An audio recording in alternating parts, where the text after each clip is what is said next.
Hello and welcome to the Choralosophy Podcast, a weekly podcast whose mission is multifaceted. Each week when you tune in, you will find episodes that question best practices, challenge music education dogma, facilitate conversations about touchy topics, demonstrate pedagogies, and conversations where colleagues learn from each other. This is the First Days of Choir, Part 6, Installing a Personhood Curriculum. What even is the point of a solid, well-installed choral vocal pedagogy for young people? Why does it matter? Is it just to make good performers, or is it something deeper? In this episode, as the sixth part of the popular First Days of Choir series on the podcast, which is inspired, of course, by Harry Wong's The First Days of School, we engage in a thoughtful discussion on the role of anti-fragility in education. We explore how facing challenges can help students grow and adapt. We also discuss how our curriculums can set up these challenges almost in a playground sense, in a safe sense, where they can experience the challenges in an environment with bumpers, so to speak. Through the lens of art, we consider ways to build the whole person, integrating creativity and critical thinking into the curriculum. Join me for this whole episode as we explore strategies to nurture adaptable, well-rounded individuals in an ever-changing world. It might be more relevant now than ever. The strategies for teachers in this episode include both personal balance with the job, but also the value of authenticity in the classroom and its role in our mental health, and how those things spiral back on the curriculum. It's impossible to pull them apart, actually. Our curriculum is us, and that's from right out of the very beginning of Harry Wong's book. The teacher is the most important resource in the classroom. The segments from this episode are pulled from one of the most popular presentations that I've ever given in the Choralosophy Repertoire, and this recording was originally presented at Alabama ACDA back in 2022. But I'm using some of the clips now and interspersing them as part of this series because it's kind of where the Harry Wong inspiration for this series came from. And it's also a safe bet that most of you listening to this were not in the Choralosophy audience back in 2022 when this episode first aired. So stick around for excerpts from The Arts of Personhood and Shining Eyes, which was episode 112. This is not the entire episode. I encourage you to also go back to 112 and watch the whole presentation, but this is a clipped out version of that with some of the key points that are related to our Back to School series. In many ways, it reframes the first 5 parts of this series into a philosophical treatise on why all of these pedagogical ideas are so important in installing a personhood curriculum. So tune in and have your thinking stimulated and challenged, and I hope to God I say something you disagree with, because then you can go over to the Choralosopher's Facebook page and tell me about it. Of course, in a polite way, so I don't have to kick you out. Then weigh in yourself with any ideas or stories or thoughts about the episode that spring to mind. And of course, don't forget to get your Better Conversation Activist t-shirt or mug over at choralosophy.com/shop. Choir directors, music educators, show planners, you pour your heart into your music. Shouldn't your events get the same attention? That's where Ludus comes in. Sell tickets, promote your concerts, and fundraise with ease. Selling merchandise and concessions? Ludus Retail makes in-person sales effortless. Running choir camps or workshops? They have a classes feature that keeps registration simple, and when you need help, the live support team is ready to pop up with real answers from real people. The best part? It's completely free for organizations. Thousands of music programs already trust Ludus because great music deserves more than just a ticketing system. Are you a director new to the profession? Or are you a seasoned director who is in a new place? One of my favorite tips for generating interest in the program and to instill buy-in is to plan a trip. There are so many options. You can go to Orlando, you can go to Ireland, or you can perform in a parade or a theme park. You can even take the stage at Carnegie Hall in New York. Wherever you end up, not only will your current crew look forward to the trip, but younger students will count the days until it's their turn to go. If you have no idea where to start, connect with Kaleidoscope Adventures at mykatrip.com. I'm not sure how much, if anything, out there has not gone up in price since 2020, but I know one thing that hasn't, and that is the membership to the Patreon and to the Substack to support this show. The people who are signed up over there as paid subscribers, as my thank you to them, they can get things like t-shirts from the choralosophy.com shop. They can also get access to my Google folder of teaching materials that I've talked about on the show for over the years. And of course, they just want to help make sure that this show can continue. And one of those benefits is a shout out on the show. Shout outs for the Inner Circle and producer tiers go to Brian Long, Chandler Smith, Venture Studios, Jonah Clixbull, Ulrike Igrain Munoz Alarcon, Angie Schilling, David Kowalczyk, Jared Hendricks, Kyle Peterson, Max Jackson, Michael Herron, Nathan Hines, Rebecca Chalk, RJ McCracken, and Steve and Kathy Kakachik. I love that Jim made me be the guy that made everyone come back from lunch. Yes, I know. I'm the bad guy every time. And then tonight I get to keep you from dinner, which will be great. So yes, thank you for coming back and to hear some more thoughts. This afternoon session is going to be very different than what we talked about this morning. So if you did miss this morning, I mostly covered my thoughts and practices in grading and assessment because I do believe that the way we set up our class for our kids, the infrastructure that is built, the system that's built underneath them is hugely related and guiding us into whether or not they can be successful. So that part is important. But then there is the next part. And I mentioned this morning, too, how important I think the book, The First Days of School by Harry Wong was and is and still should be. Because one of the things that it reveals in a research-based way is to kind of point out and remind us as teachers that there is really one factor that provides some kind of predictability to whether or not a student is going to be successful, and that is you. It's the teacher, and there are there's a lot of ways to measure that. But is the teacher engaged? Is the teacher active in their professional organizations? You've already got that going for you. You're here. Are these teachers that are seeking professional development? So he's got this whole thing, if you read that book, of like, what is it, if teachers check off this box, this box, this box, and this box, if they do all those things, there's a huge likelihood that those students are going to be more successful. And then the teacher who, what I will affectionately call paycheck collectors, the ones who just show up. I was talking to Jim on the way back from lunch just now, as I was kind of getting my ideas for this session going fresh in my brain. I have the opportunity where my chamber choir at my school, they have to give up their lunch in order to be in the chamber choir because it's the only time during the day that we can do it. And so what the benefit of that is we get to have a lot of social time because they get their rehearsal in real quick, and then I send them down to the lunchroom, they grab their food, and they come back, and that's our chance to, while they're eating, maybe we can listen to concert recordings, we can watch YouTube videos of a piece, and we're together, but they're eating. And so then I'll sit around and I'll hear them say things like, Mr. Simpson, the math teacher, he's just awful, I hate that teacher, and they don't know I'm listening, but I'm just like walking around, and I'll just come up, and I'll say, so what's wrong with Mr. Simpson? Why don't you like Mr. Simpson? And they'll have all kinds of reasons, like the class is too hard, he's confusing, he gives us too much homework, all those answers. But then I'll ask a few other questions, leading questions, and it doesn't matter who the kid is or which teacher they didn't like. Ultimately, what it comes down to is I finally get them to reveal that the teacher just really clearly does not like being there. And the reason they don't like him or her is not because the teacher is bad, doesn't know their stuff, not because Mr. Simpson doesn't know math. It's because there isn't an infectious joy that will get a kid who doesn't already like math to like math. Okay? So in music, it's no different ultimately. And so today's little talk and discussion, because I do want, this will probably end up being a little bit more of a discussion, is probably the least exciting title for any session that you'll ever want to go to, where I might suggest to you that you are the problem. We are the problem. If things are not going the way we want them in our classroom, ultimately, we are the only one who we can control. It's not the principal's fault. It's not the school district's fault. Ultimately, those are our kids and our care in that classroom at that time. So let's dig into a couple things. The very first thing you're going to see is actually a clip from a YouTube video, a TED Talk, that I recommend you watching in its entirety. Some of you might have already seen it. It's called The Transformative Power of Classical Music by Benjamin Zander, okay? Now, in our context, I would just like you to mentally transfer out the word classical and put choral, group singing, whatever it is. Because to me, the metaphor is the same. In his world, he's an orchestral conductor. So his world, he says classical music. The whole time I'm watching it, I'm thinking, okay, that's what he's saying about what he does is very much like what I do. Now, I had an amazing experience. I was 45 years old. I'd been conducting for 20 years, and I suddenly had a realization. The conductor of an orchestra doesn't make a sound. My picture appears on the front of the CD. But the conductor doesn't make a sound. He depends for his power on his ability to make other people powerful. And that changed everything for me. It was totally life-changing. People in my orchestra came up to me and said, Ben, what happened? That's what happened.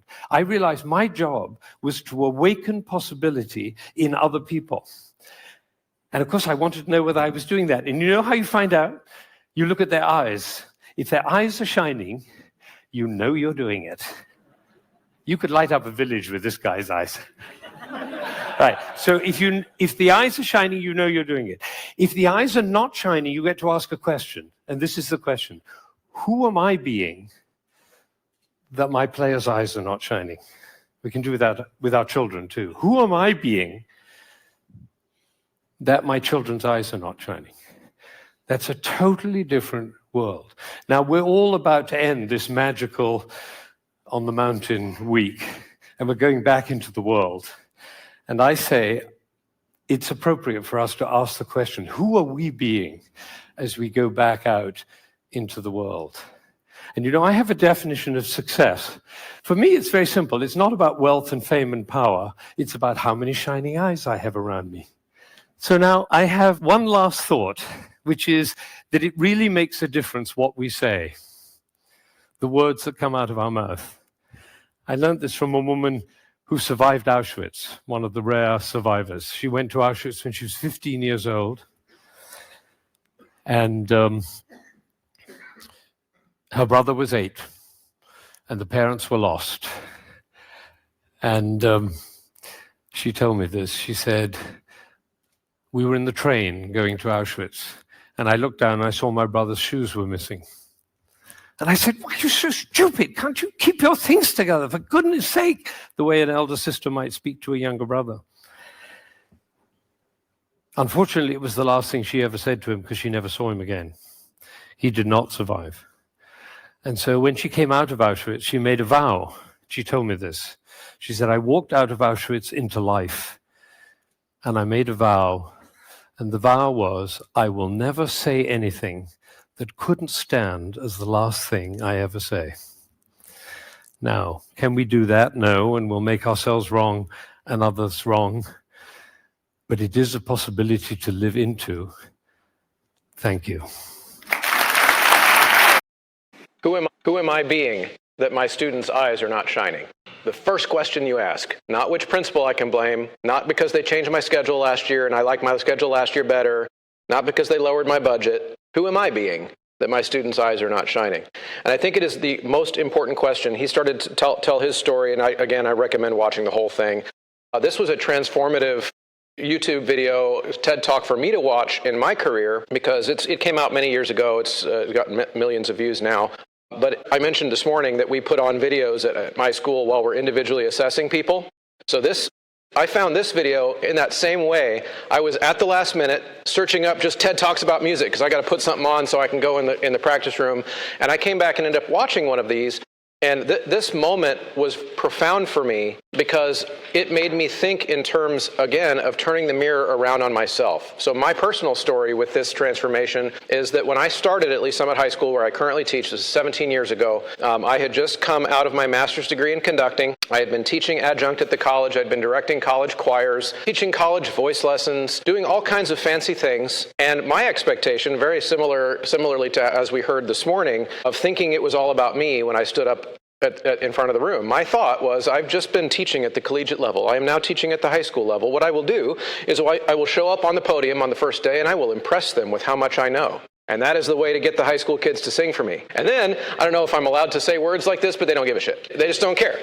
They don't care. What they care about eventually is they want to know that I would wrestle a bear for them. And then they actually do like that I know stuff. But it has to go in that order, whereas the college students, again, no offense to college students or teachers, but when I was teaching the college students, they're paying tuition to get a degree in music. They were using me for my mind, and that was the dynamic. They wanted to know what I knew, and if I didn't know anything, then they get out of here and bring in a professor who knows what they're doing. But high school kids are not that way, right? And because they're not yet to that point where they're paying that tuition.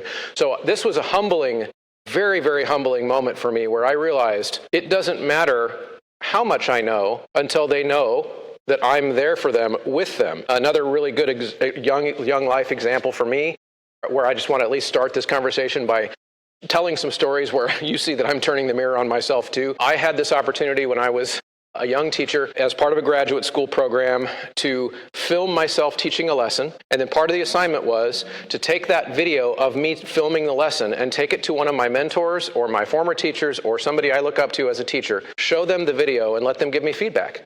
And I thought, wow, what a great opportunity for me to show off.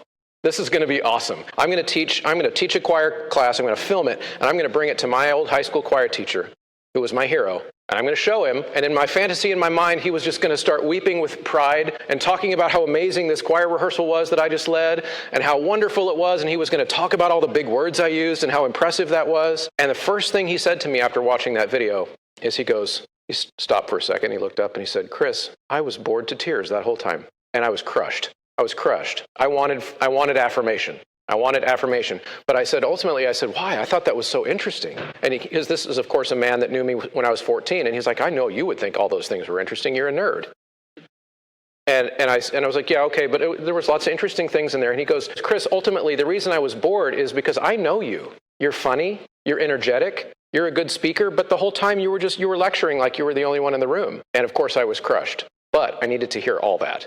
I needed to hear all that. He said, "Someday you will be a great teacher when you let your kids get to know you." Okay? So ultimately, that's what this is about. Who am I being that my students' eyes are not shining? Ultimately, asking that question first. So I talked a little bit as we started about Harry Wong's book. I'm going to kind of touch on that occasionally throughout this. But the quality of the educator is number one factor in student outcomes. Now, where do we get our quality from? I believe, I shouted out earlier this morning that my favorite director was Eve Ely, and I said his authenticity. What I mean by that? I meant authenticity in that I believed when I was in Dr. Ely's choir that the Dr. Ely that I was seeing on the podium was the same one that I would see if I was talking to him in the hall, is the same one that I would see if I went to his church, is the same one I would see that he presents to everyone else. How ourselves can we be? Because I believe very strongly that the more authentic, more truly ourselves we can be in front of our classes, the more at ease we will be. Now think of it this way. If I have to interact with you as my students, say you're all part of my choir, and something happens within the choir rehearsal in which I have to react in that moment, right? Whether it's react to discipline a student, react to praise a student, whatever it is, if I have to filter my reaction through a version of myself that I've been working on to present to the students, okay, it is going to delay the reaction, and it's also going to put me in some form of stress. Because basically, guys, that's lying. And when we lie, there's that little moment in our brain where we stop to think about how is this going to come out. That's inauthenticity. That's inauthenticity. So one of the things that I believe, I really, really believe that my turn, kind of like Mr. Zander said in that talk, my turn in my career was when I figured out that it was okay for me to just be me in front of my class. I was going to shed some of the things I'd been taught in undergrad, where how formal you are in front of your students is going to determine your success. You've got to keep that separation. There's something to that. I'm not their friend. But at the same time, I also had to figure out how to be me. And so that means if I'm going to be me, this was advertised as a philosophical session, so just dig in. So then that gets us to the next place. If I'm going to be me in the rehearsal, what is the me that I'm bringing? Is it my best self? Because if I'm authentically bitter, okay, then that takes it back to my lunchroom conversations with my kids. I will be the teacher they don't like because I don't like to be there. Okay? So it is on me to figure out a way to like to be there. Okay? And that means, again, maybe, for some teachers, deciding that the kids deserve better than me right now. And that is because it is on us. It is on us. And for most of our kids, we are the only music teacher that they will ever have in that kind of context. For us, we get to pick a job. We could go apply somewhere else. We could go back to grad school if things aren't working out. We've got options. Our kids don't, especially our public school kids that show up based on zip code. We are what they have. So it is a big responsibility. It's a big responsibility. Okay, I figured this would be an unfamiliar territory for some of us, so I want to put it in some context for us. So Nassim Taleb is a mathematician who coined and invented, his first language is not English. And so he noticed that in our language, we don't have a word to describe what happens to a thing that when you bust it up or stress it or push it or break it, it actually grows back stronger. Okay? And so he made up the term anti-fragile to describe that. So the idea being that with an anti-fragile system, you can actually harm it by protecting it. Okay? So the examples would be the immune system, and on his chart there you noticed one of the examples is children. So, and that's really, really an important concept. So one of the things that I strive for, and this is going to play into this idea of how I run my classroom, but also just some things for you to chew on. I, as a human, have to recognize that I benefit from anti-fragility as well. In other words, I'll share with you just one personal thing where, are you guys familiar with the concept of ACEs, which stands for Adverse Childhood Experiences? It's a reference to trauma in childhood. So ACEs, if you're a psychologist and you're dealing with a kid who's got childhood trauma, you will give them all kinds of questions and try to figure out some of their life experiences to come up with an ACEs score, which is some type of a matrix to measure childhood trauma. This is not intended to be, I'm not presenting this information to you to put myself on a victim platform, but my ACEs score is 8, which means that my childhood trauma is such a high level that according to the statistics, I should be an alcoholic and I should be in prison, okay? I won't go into the details today, but my ACEs score is very high. The typical kid goes their entire life with 8 out of 8. Yeah.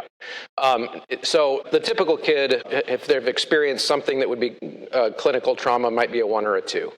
Okay. I was fortunate in my life because I had an infrastructure around me to help me not go a different direction. A lot of our kids don't have that. So I can experience those traumatic things, but because I had a community around me to be there with me, I was able to get through that time and grow up to be, some people actually like being around me.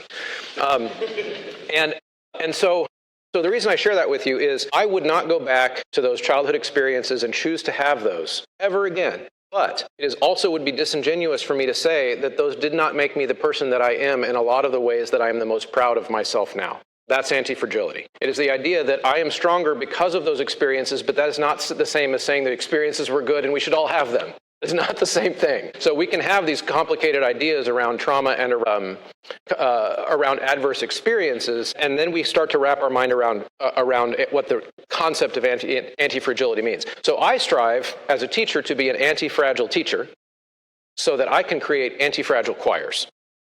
Okay? Which is why I make kids sing by themselves. That's for a different conversation. Okay. So again, there are situations in which protecting children can harm them. And that is psychological truth. It can make you feel uncomfortable, but it is the way it is, okay? It is the way it is. Now notice, again, complicated ideas. He is not saying you should never protect children. That's not what he's saying. There are situations in which protecting the child can harm them, okay? I'm going to tell one more story. I'm a podcaster. I go off the cuff sometimes. I have a parenting anti-fragility story. This will be me trying to not cry. Okay, here we go. My daughter, she's 14 now. She was born prematurely. Basically, short version of why that happened, my wife's amniotic fluid had gone. Basically, we didn't know. Routine checkup. I get a phone call. You got to go to the hospital right now. Your kid's coming. And I was like, already? What's going on? Wife's at the doctor's office. Can I go home and get a bag? They're like, no, we got to go now because your daughter might be suffocating. There's not enough oxygen in there because there's no fluid. So I get to the hospital. They get her out. Everything's fine. She's born safely. They induced. But then we started to notice that there was possible damage from that experience as she got older. Everything was delayed. Every motor skill, fine motor, large motor, just took her so much longer. She didn't take her first step at all until 22 months. Okay? And even that was me with my hand kind of like going like this. That was the first step at all. So independent walking, not even until she was 2.5, maybe 3. Fine motor skills were really delayed, so most kids by 2 or 3 can already start to operate a finger independently. She couldn't make them go like that. And so she was probably 3, 4 maybe by this point, and I was took her to the park, like dads do, and I'm sitting on the bench, and I'm watching her run around with the other kids her age, which of course are running circles around her up and down the equipment. And you know how some playground equipment has those it's like a diagonal ramp, but it's got those little rock climbing things on it, and so they can climb up that way. She saw her friends doing it, and she wanted to climb up, and she got up, and her little fingers were too weak, and she'd grab, and then she'd slip and fall down, and she'd grab, and God love her, the one thing, she's a fighter, that kid, and she would grab and fall down, and of course the other kids are going circles around her the whole time, and I'm sitting over there on the bench, and I had to literally put my hands under my butt, because I wanted so badly to go over there and lift her so she could experience the top like the other kids. And I was fighting it, and I kept, I'm not going to go, I'm not going to go, I'm not going to go. And finally, after about 45 minutes, she made it to the top. And she turned around and looked at me from on top of that thing with a smile that would have lit up a sun. And had I gotten up and lifted her, I would have robbed her of that moment because she would never have learned that she could do it. She could do it. I told you. I don't know if you've heard about it. If you haven't heard about it, you've got to go try 3-Minute Theory. You can go to 3minutetheory.com and you can check it out now when you decide to get this comprehensive system of pre-made materials for your music theory related concepts. You just go into that account and pull out tons of ready-made material. I don't think you'll be even able to teach all of it in 1 year. It's so much stuff that you can tailor make and custom make to your needs. So go check it out, and of course use the Choralosophy discount code when you sign up to get a 15% discount on your membership. There are situations in which protecting the child can harm them. So again, in this topic, in this conversation, we are still in that area of the teacher's mind, which, as we've discussed already today, the teacher's mind is a big predictor of where the students' minds will go. So some of these things are from the discipline of cognitive behavioral therapy. Sometimes you'll see it referred to as CBT. This is kind of the gold standard of how we make people fix themselves through going to a therapist or whatever. And people who engage in these distortions, this is a list, it's small on the screen, and I'm going to read several of them. So people who engage in these distortions are typically unhappy and ineffectual in their long-term careers. So let's go through some of them. Filtering, which is defined here as focusing on the negative while ignoring the positive. Catastrophizing, which is expecting the worst-case scenario and, again, minimizing the positive. Polarized thinking, which is all-or-nothing thinking that ignores complexity. It's either good, it's evil. Heaven's reward fallacy, expecting self-sacrifice in order to get a reward. Okay, I'm going to skip a couple for time. Some of these I want you to think about how often you see these exhibited on Facebook. Global labeling, which is the extreme generalization of people, places, and things. All the shoulds. We hold tight to personal rules of behavior and judges the self and others if rules are broken. Another way you could put that is purity culture. Another one, always being right. Being wrong is unacceptable. Being right supersedes everything. So I mentioned before, the turning the mirror on ourselves. I told the story about how I was going to impress everyone. That one was mine. I needed to be right. I still enjoy being right, but I actually get more benefit now because I've reflected. I get more benefit out of the learning so that I can be right next time. I can see that that's something I had to grow to do. I become happier by shedding that mental distortion. Here's another one. Overgeneralization assumes a rule from one experience. So you've had one experience with a thing, and now you just assume that that's always going to be the case, that negative thing that happened. Right? So what's the value here of recognizing these, what he calls mental distortions? This is more of Jonathan Haidt's stuff. Okay, so the cognitive distortions, if we don't reflect on our use of them, because these are things that everybody does, by the way. Everybody does these things. But the more aware of what we're doing that we can be, the more likely we are to engage with the world as it is, and not as the little, the image of like the demon on one shoulder with the angel on the other shoulder that's like one's telling you a good thing and the other's telling you a bad thing. It's kind of like that. It's like, how much time do we spend listening to that bad little demon telling us all these horrible things? So the reason I chose to bring up Facebook with this is because social media actually is designed to reward all of those behaviors. And that's not a conspiracy theory. That is what they say. Okay? In other words, if you ever get a chance to listen to or read books, for example, anybody seen the, what's it called? And I'm going to blank. It's the Netflix documentary thank you, Social Dilemma. Social Dilemma, made by one of the folks who was involved in the creating of some of those early social media algorithms.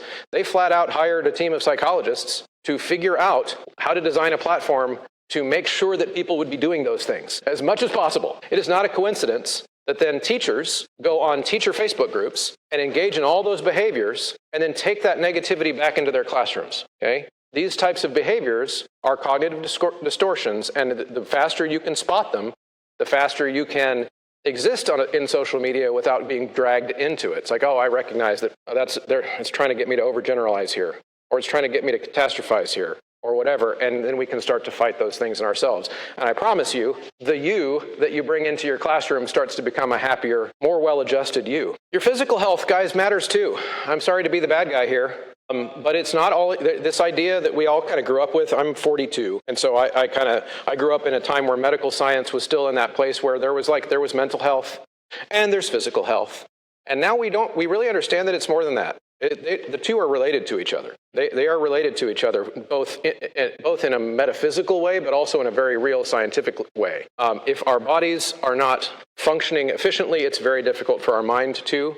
Okay, so I have my own personal experience with this as well. I spent most of my life, there was quite a bit more of me to love than there is now. And about age 30 or so, I was running pretty solid around 260, but with no muscle. It was bad.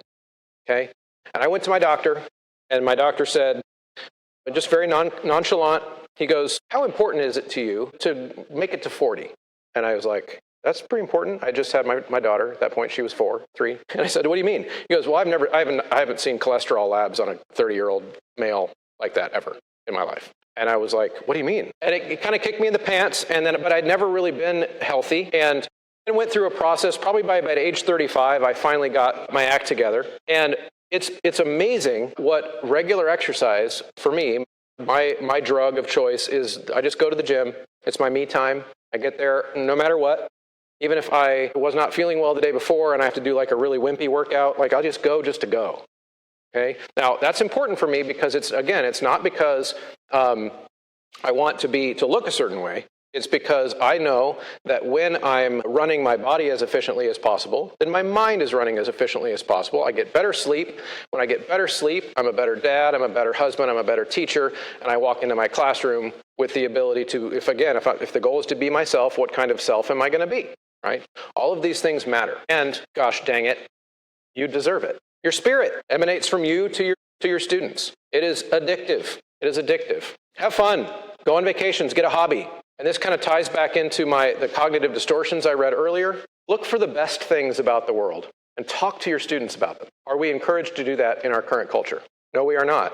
It's a crime. Does that mean we ignore bad things? No, go back to that first slide. It's not a question of ignoring bad things. It is a cognitive distortion, though, to ignore the good things. It is a cognitive distortion to ignore the bad things. We have to be intentional, though, in seeking out and figuring out reasons to talk to kids about them. Because kids are watching and they're learning from us. How do I look at the world? So this one, I tie this one together on this slide, on the spirit slide, because you guys familiar with what being a Pollyanna means? Like being overly optimistic, that everything's great when it's not great. It's not about that. It's not about that. It's about recognizing and being willing to articulate and work into your daily routine an appreciation for what we have. Okay? And so in a choir, in a classroom context, I do this a lot, and I do this very intentionally. What I do, essentially, is so in a choir context, here are some stories that I tell.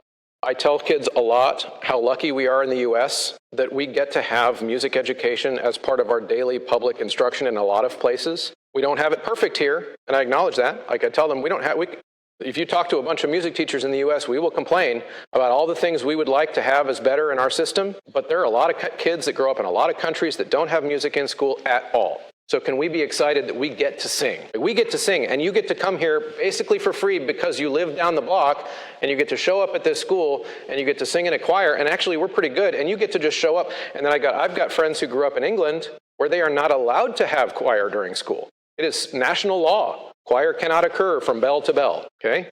Which is why to be in choir in England, if you're a kid, you have to be really, really good, because then you get recruited into one of the choir schools. But for most kids, the rank and file kids, they don't get to experience music education. So we talk about that in my class. How lucky, especially I pull out that kind of stuff when I see that they're losing motivation. Wait a minute, you don't want to sing today? How would you like to go to a school that doesn't ever get to sing? They have to do like math and science all day long. And they're like, really? Yeah. Okay, and then, because again, what I'm choosing to do is I'm choosing to help them frame it in an appreciative context. Not to ignore the things that we wish we could make better, but to help them appreciate what they have. And we've talked already quite a bit today about authenticity. But this one I want to develop just a little bit more. Authenticity is living with integrity. That's how I define it. It just means to live with integrity simply means I am who I say I am. It's not a value judgment. You could have one completely different set of values and live those set of values. I could have a completely different set of values, and we could both live with integrity. As long as the values I say that I am and I embody, I actually am. So if I start telling myself, so here's my example. If you ask me, like, what are the things that I value and what order do I value them in, I will tell you that I value my family, I value my job in that order. Okay? But if my actual life reflects that I ignore my family so that I can do a better job at school, well, then I'm not living authentically. I'm living with low integrity. because I know it sounds better to tell people my family's my value, but then I don't come home from work until 9 p.m. Well, so then what's my actual value? My actual value is my job and then my family. So again, to me, that's what living, and that's an oversimple. I think I do recommend, actually, this is an exercise I have people do sometimes, where going beyond just family and job, but to actually write down your values sometime. Try to go about 10 deep, and then put them in order. Put them in order. And then look at your calendar and decide whether or not you are actually living with integrity and living authentically. And it could be that you then realize that you need to rearrange some of your values or rearrange your life, one of the two. But it will take that in order to do that work of aligning your life with your values. I recently, 3 years ago, when I started the podcast, I stopped doing church work. And that was part of why. I was working all the time.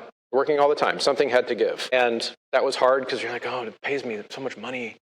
And, and we're going to have to get a new house, a smaller house. What do we do? And you have to sometimes make those tough decisions. The mind, the body, the spirit are connected, and they are very much related to whether or not we can be effective teachers. I really, really believe it. Take it all the way back to Benjamin Zander at the beginning. Who am I being that my students' eyes are not shining? If they're not shining, it's something that I need to fix because I'm the one who brings the energy. It is not my student's job to bring enthusiasm that day.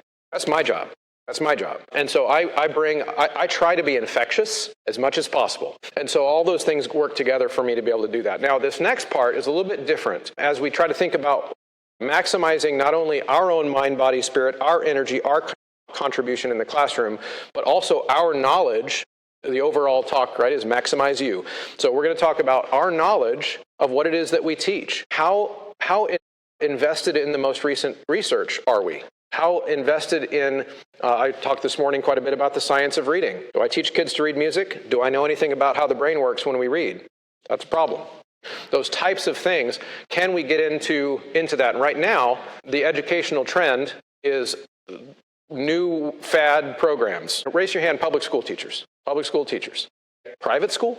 Okay, so mostly public school or higher ed. Right? Professional developments. Got to go to them.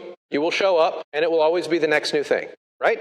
The next set of terminology that we must use, the next way we must rewrite our curriculum so that we match this terminology, and then and it's all stuff that they will tell you. This is the most recent, research-based kind of thing. But here's the thing, everyone: it's not research-based. It isn't. And the reason I say it isn't is because almost no educational research is empirical. We are infamous in education as far as the social sciences, because education is a social science, meaning a study of people. We are widely known in social science circles as to being the least rigorous in the way we do research. So if there is a new educational fad that you are being presented with, I'm not saying skip the PD, because you get fired, so you got to go, but go with a certain grain of salt and be willing to ask questions like, how do you know that this will work? Can we talk about the research a little bit? And what you will find, you guys can imagine my principles when I walk in the room. Because I do, and I've been asking this stuff for years. And what you will find is if they are willing to show or able to show any research at all to back up the recent fad, it will be a sample size probably of 50 or 60 kids that they studied this thing on once and then never recreated it. That is not science, people. It isn't. And that is what most of education research is. So when I say skip the fads, here's what I mean. I don't mean skip the meeting. I mean show up armed with your own knowledge. I'm going to talk about this more in a second, but show up knowing that this is a problem with just a little bit of healthy skepticism so that you can take whatever it is that this new program in your district is offering and figuring out a way to integrate it with what you're already doing that you know works. Okay? Because ultimately, if you're not armed with any kind of science, the only thing you know is what has been working for you. And I think it's really, really important that we all recognize that there isn't one right way to teach. Because again, the way I teach works because it matches with my personality. Anything that I give you as advice today would have to be then filtered into your personality and made work for you. Right? Which is why education is so hard to study. Yep. So if we're getting this new system, the more we can import it into as an option in our arsenal of things to do. But ultimately, and I think this is where, in case you're not following some of the jargon, this is important, we can't know what the right way is to teach because every time you try the new thing, it's going to be with a different group of humans. You can't do a controlled study. Okay? Because you would have to somehow figure out how to get that same group of students to be living in the same life experience and circumstances, and then go do all the thing again. And then erase from their memory the first time. Like, that's what you'd have to do. That's why social science just is very hard in that way. Okay? So I think the problem is that in education, this is an uncomfortable concept that I think some academics would hear me talk about this, and it's a little bit threatening because we make our careers in higher ed by presenting research, and we want it to be like high quality and people to respect it. But ultimately, the problem with it is that if we do it to get the degree, and there's not ever going to be somebody coming back 5 years later asking you to replicate your experiment that you did. Because we don't really need that, so we go on and we move on. So if the evidence that we are gathering and if these educational methods and whatever it is that we're doing are to be incorporated, and I think it's as Dr. Mitchell says, which is that they are simply incorporated as new options that we could choose from that simply make our arsenal or our quiver of arrows, of educational arrows, even deeper. That's important. One more thing, and again, does this make our job harder? Yes, it does. Yes, it does. It means that we are constantly responsible. We are the ones responsible for keeping up with what does the latest research say. So I mentioned this morning, kind of in passing, the topic of my morning session was not on how I actually run a rehearsal, but I did mention that in our class, we don't play notes for kids, ever. So from first day of school in 9th grade, no notes are played. They only get the tonic, and it is their responsibility to find their pitches from that, starting at beginners, and I don't care if they've never sung before. That is how we start. And ultimately, what I've discovered is that it takes them, you'd be surprised how little time it takes them to adjust to that expectation and just stop asking. So it is not a thing in my rehearsal for somebody to say, could you play the alto part at measure 22? They would never ask. And if a new student came into my class and asked for that, everyone would go, play it? And so the reason I bring that up is because in order to run a rehearsal that way, I have to be able to hear all the music in my head happening. Okay? When I was raised like most of us, I was raised in rehearsals where all the notes are being played by an accompanist as we sing. Okay? So in order for me to run a rehearsal, I had to work on that. The genesis of it for me was that I could not do that. I could not do that 15 years ago. I can do that now because I worked on it, and I also got thrust into that by necessity. That's just one of many illustrations. So these are things, whether it's pitch or whether it's rhythm or whether it's maybe for some teachers, if singing was not your background, maybe you're a pianist first, maybe it's vocal pedagogy insecurities. Whatever it is, we all have our thing that can lead us into maybe not offering the fullest, richest experience to our students as we possibly can. So in this last little part that I'm going to do before we have some discussion time is that as we think about all these things, as we kind of reflect, since this whole thing is about turning the mirror around. Okay, so as we reflect on ourselves, asking the wrong questions can become dangerous. So at the risk of continuing to say things in a very blunt way, I will say them, that sometimes music education philosophies get presented in a way that I disagree with. I've probably presented things here today that you disagree with. Bothers me zero. Okay? But that's part of me living authentically. I have to be myself. I have to present what I truly believe, or else you guys would see it really quickly. So I pulled up here this next slide. This is from Music Matters, A Philosophy of Music Education by Silverman and Elliott. I do recommend reading the book, but the reason I'm pulling it up is because it advocates asking, last time I did this was like on a big projector, so this is going to be tricky. Based on what I've told you today about my philosophy, is which of these questions do I like and which of these questions do I not like based on what we've already talked about today. So I'm going to give you a couple. I'm going to read 4, and I want to see if you guys can vote on which ones I don't like. Here's one.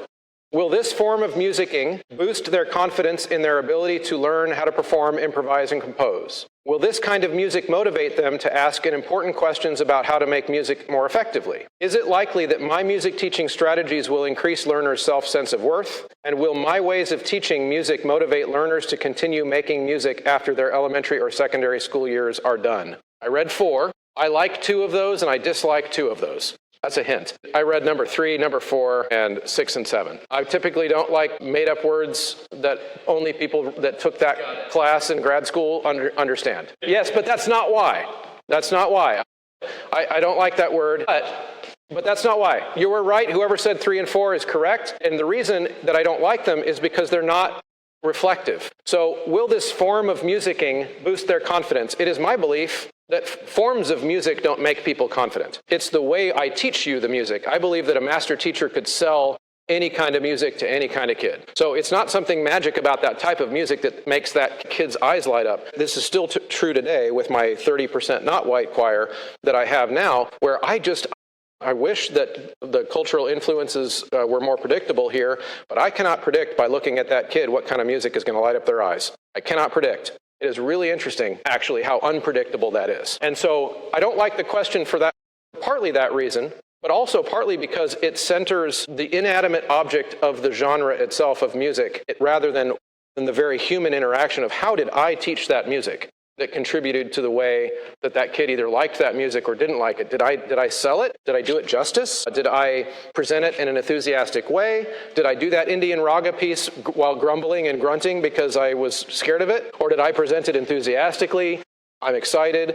In that example of the rhythmic context, I think it was also brought up this morning in one of the sessions where we're talking about this idea of making it like acceptable to have flaws. My kids know that I'm not confident with rhythms because I talk about it on like the first day or two. I've got drumline kids in my choir.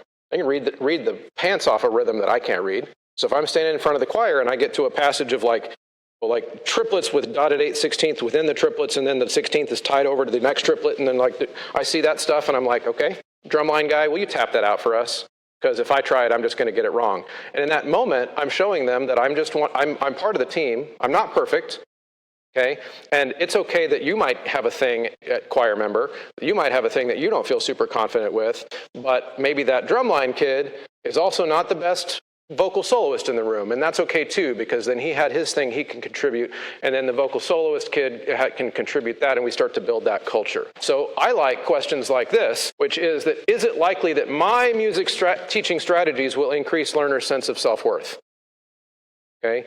Because I'm putting them in situations that they have a chance to interact with that music and engage with it. I also like questions like this. Will my ways of teaching music motivate my students to pursue the lifelong goal of human flourishing, which includes happiness for themselves and others, fellowship, health, and well-being, a sense of personal significance, and other arts of personhood, which I love, which include individual and shared capacities and dispositions to act justly towards others? To me, these are the important questions that we ask. And then I will throw this in as we finish, all of these things on the bottom of the side, these teacher-centered questions, me asking me how I'm doing, okay?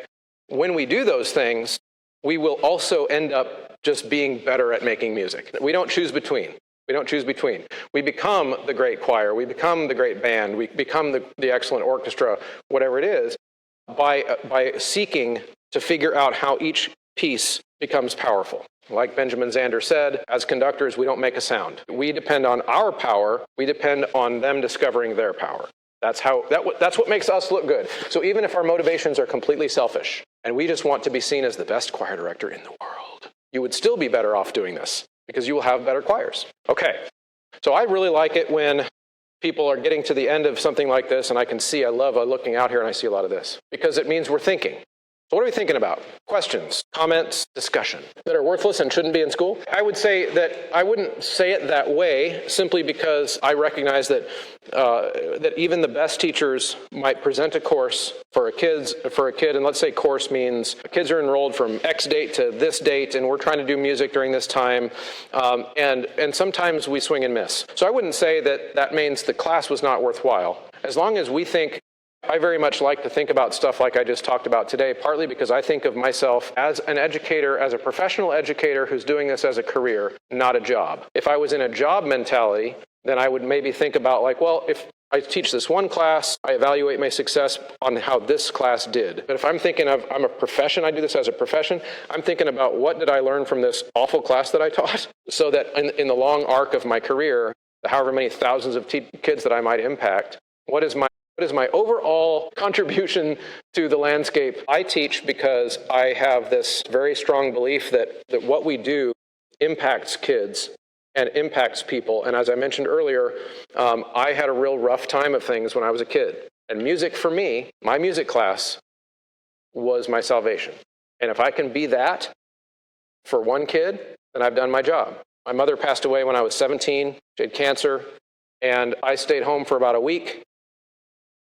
and then came back to school. And my best friend, Ben, who was in choir with me, came up to me and he said, "Why are you back to school already? You should be back home. Like, just go be with your family."